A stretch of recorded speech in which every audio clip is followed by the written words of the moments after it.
Blessed Sunday morning sa ating lahat mga ka-idol. For today's video ako ay maggulay na naman ng ito gulay. Basaw mga ka-idol. Marami na naman siyang bunga. Kunin ko na mga ka-idol. Sayang lang pagka tumigas. Ganito yung itsura mga ka-idol.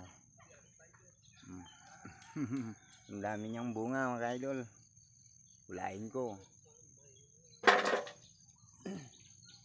Okay. Ayan o.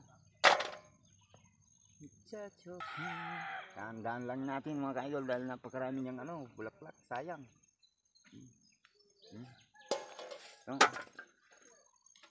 Yan siya. I have a dream, I song to sing, to help me God through everything. If you see the wonder of a fairy tale, you can take the future. Ayan o. Yeah. Napakagandang gulay. Ito yung gulay na hindi siya tumitigil mamunga mga ka-idol. Pero diretso siya sa mamunga. Ang dami-dami niyang bunga. Yung pinagpitasan mo, may na din siya ulit. May tawag nito, may bulaklak siya. Yung bulaklak niya, dun na din nanggagaling ang kanyang bunga. Basaw mga ka-idol. Ewan ko lang kung ano tawag nyo dito. Yan ang dami-dami pa niyang bunga. Gulayin ko lahat yan mga ka-idol. Morning blessings.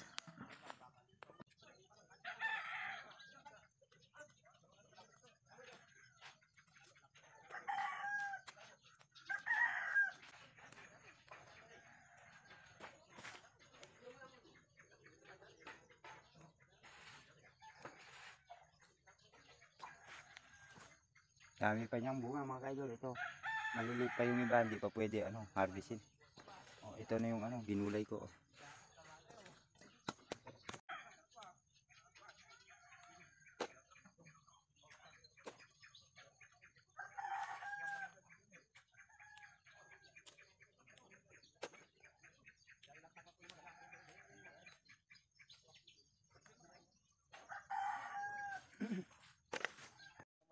Ito mga ka-idol, morning blessings. So thank you Lord dahil may nagulay na naman ako sa aking munting pananim. Ito mga ka-idol, marami pa siyang bunga. Ayan, maliliit pa yung iba at saka may bulaklak pa siya.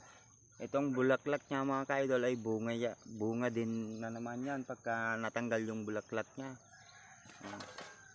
Papasalamat ako sa Panginoon dahil may konting gulay na naman akong nakuha dahil may blessings mga ka-idol ngayong umaga. Ito ang tinatawag nilang blessings ng Panginoon. So ayan lang mga ka-idol, libreng gulay lang at may maluluto na naman. Ito ang isa sa pinaka-paborito kong gulay mga ka-idol. Masarap to pang pakbet mga ka-idol. Pwede rin to pang salad. So paano mga ka-idol, hanggang dito na lang muna. Thank you for watching mga ka-idol. God bless sa ating lahat. Thank you.